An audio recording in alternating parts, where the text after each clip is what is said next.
Portal Brasil Real surge com a proposta de trazer, a partir da posse histórica no Parlamento Brasileiro de um membro da família real, um novo momento político e social do país.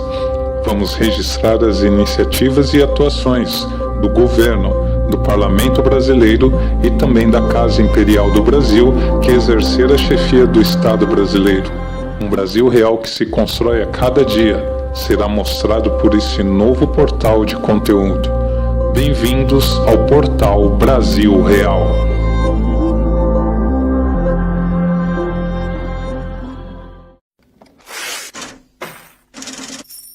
A gente está tratando aqui, né, da questão da visita do presidente Jair Bolsonaro aos Estados Unidos, os acordos, as conversas que foram mantidas aí entre o presidente e o presidente dos Estados Unidos, Donald Trump.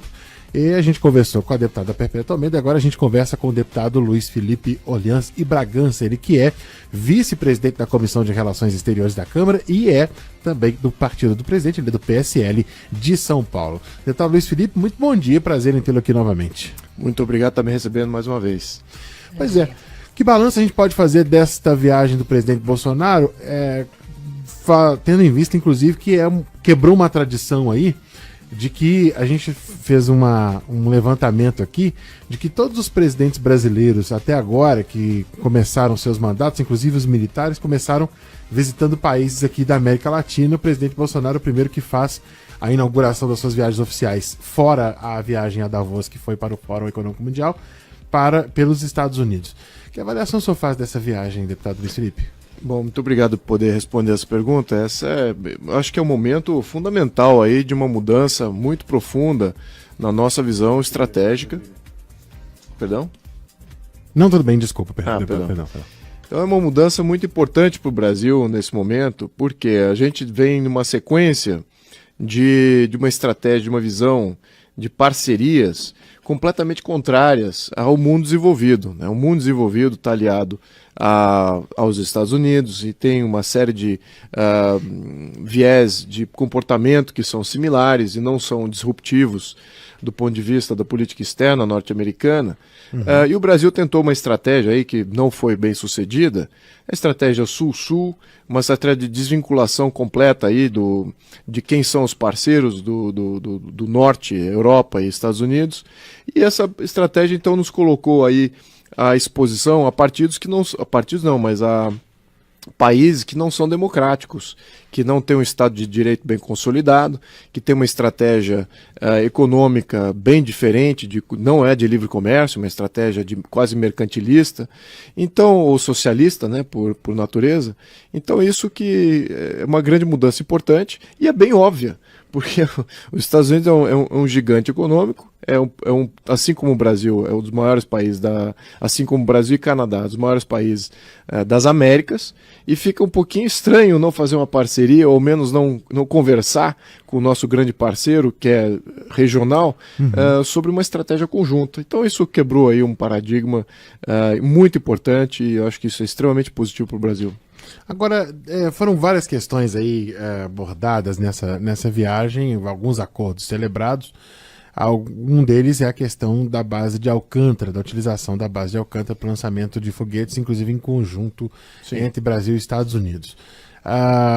Algumas críticas sobre a questão da utilização dessa base, que é uma área estratégica por parte dos americanos, que obviamente tem interesses militares em relação a essa questão também.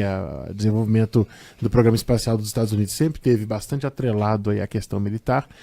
E o temor de que isso possa causar algum prejuízo à soberania nacional, ao domínio que o Brasil deveria ter ou deve ter sobre a base de Alcântara. Qual que é a avaliação do senhor? Bem, primeiro, acho que a base de Alcântara, né, nessa situação, na minha opinião, estava subutilizada e nós tínhamos que utilizar isso. Então, do ponto de vista financeiro, é uma decisão muito simples.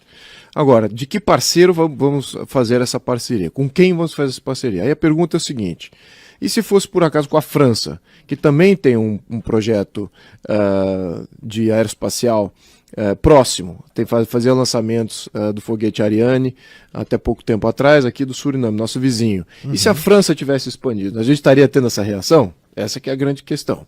Eu acho que não.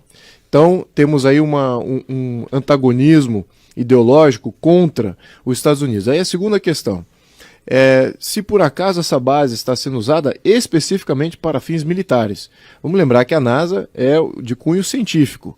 Então há vários lançamentos ali que são de cunho científico. E, se eu não me engano, o acordo é bem específico no que tipo de lançamentos vai ser utilizado aquela base. E terceiro ponto, podemos nos locupletar e nos beneficiar de ter lançamentos de alto gabarito, de alta importância, alta relevância, sermos um polo de desenvolvimento científico para esse tipo de tecnologia? Absolutamente. Nós não temos como conquistar chegar ao ponto tecnológico que os Estados Unidos está, que a própria Índia já está fazendo, que a China está fazendo, sem investimentos maciços nesse setor. Isso sabemos que nós estamos em condição de investir em absolutamente nada, em função da nossa derrocada fiscal. Então, isso é uma parceria que, no meu ponto de vista, financeiramente é bom, economicamente é positivo, não acho que viola de todo a soberania. Sim, existe ideologia contra os Estados Unidos, mas é simplesmente ideologia, narrativas, não acho que se alimenta com os fatos. Vou aqui pontuar, se puder me estender sobre esse tema aqui. A questão é como é que o senhor vê, como é que vai chegar essa proposta aqui no Congresso? O senhor vê a possibilidade de rejeição de acordo? Olha, não tenha dúvida que a oposição vai se opor a isso. A oposição se opõe a qualquer detalhe que venha, de parceria que venha com os Estados Unidos, isso por natureza ideológica. Então, acho que, aliás, até a grande missão aqui que o presidente Jair Bolsonaro faz é se desvincular de ideologia. Não que ele tenha uma ideologia pró-Estados Unidos, ele tem uma ideologia mais pragmática, pró-Brasil. O que é importante para o Brasil? Se fosse para fazer uma parceria com a França, faria, ou com a Alemanha, faria. Eles estão em condições de ofertar alguma coisa? Não ofertaram nada, não tiveram esse interesse colocado na mesa. Então, os Estados Unidos têm, muito bem, vamos entreter isso. Acho que é uma oferta importante, sobretudo num contexto em que o Brasil está precisando de recursos de todos os lados, né? Então, vai ter rejeição no Congresso? Absolutamente vai. E eu acho que vai vir da oposição. Mas, no Congresso, especificamente aqui na Câmara, vamos lembrar, boa parte das votações, os partidos do bloco governista, eles excedem a oposição em 2-1, ou seja, há 301 deputados governistas contra 150, 154 deputados da oposição. Então, essa é uma questão, na minha opinião, se os governistas botarem a mão na consciência e entenderem, se desvincularem da ideologia e não caírem nesse canto da sereia dos ideólogos, a gente teria um bom acordo aí pela frente, a capacidade de passar isso é muito grande. Bom, a gente quer agradecer ao pessoal do jornal Câmara Notícias, a gente vai até as 9h05. Deputado, 2 pontos ainda que nós temos 4 minutinhos para poder pensar sobre eles. Um é a questão OCDE-OMC, né? Ou seja, o Brasil abrindo mão aí de benefícios, de alguns privilégios que tem na OMC em relação a ser um país em desenvolvimento, para receber o apoio dos Estados Unidos para a entrada na OCDE. E outra questão da reciprocidade na questão dos vistos, que foi uma outra crítica que se fez aí ao fato de o Brasil conceder o visto, aliás, a ausência de visto para os norte-americanos, canadenses, australianos e japoneses, sem contrapartida desses países. Eu perguntaria ao senhor sobre esses, que o senhor avaliasse esses 2 pontos para a gente fechar. Bom, na questão, pegando essa última questão, na questão dos vistos, aí imperou o pragmatismo. Né? Vamos entender que a gente já dá isenção de visto para vários países da região, incluso Bolívia, Venezuela. Claro que com esses países temos reciprocidade. Mas em países como Japão, Estados Unidos, Canadá, Austrália, esses países não há reciprocidade. No entanto, existe aí uma necessidade, eu até fui um dos proponentes internamente, não para o governo, mas para algumas pessoas da equipe, que nós deveríamos ter um visto de empreendedor, ou seja, um visto universal de empreendedor unilateral. Ou seja, nós precisamos de mais empreendedores aqui no Brasil para fazer acontecer, fazer mobilizar, investir, criar emprego, gerar emprego, e isso precisa de uma mobilidade muito maior. Vamos lembrar que o Brasil, ele só não é invadido pela Venezuela ou pelos outros países da região, porque é um país extremamente violento e porque o desemprego aqui está muito alto. Então o interesse de migrar para o Brasil é muito baixo. Agora, se tivermos uma condição econômica melhor e se tivermos aí uma questão de segurança muito maior, com certeza vamos se tornar um polo muito atraente. Aí, nessa situação, podemos reverter essa decisão. Eu acho que é uma questão muito fácil de a gente entender que voltarmos a aplicar reciprocidade. Mas não é esse o caso. Então, por isso que eu acho que digo que imperou o pragmatismo aqui nessa decisão. Muito favorável, muito condizente com o momento nessa situação. Então, politicamente, eu acho que existe sim um custo. Agora, economicamente, existe um ganho muito maior que se sobrepõe.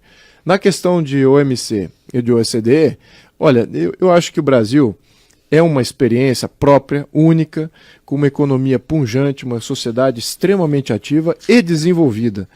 Nós estamos, sim, já com padrões de país desenvolvido em várias métricas. Então, existem vários Brasis aqui na nossa análise.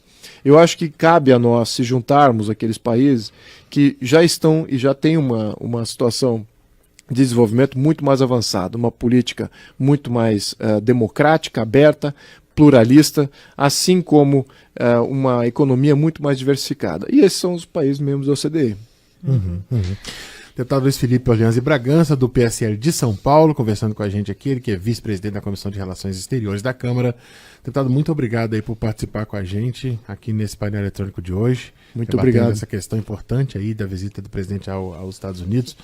E vamos continuar acompanhando aí todos os desdobramentos, né? Agora com a celebração dos acordos, com a colocação em prática. Vamos ver os resultados efetivos disso tudo para o país e a gente espera que sejam positivos. Perfeito. Obrigado pela participação. Muito obrigado. Muito bom dia.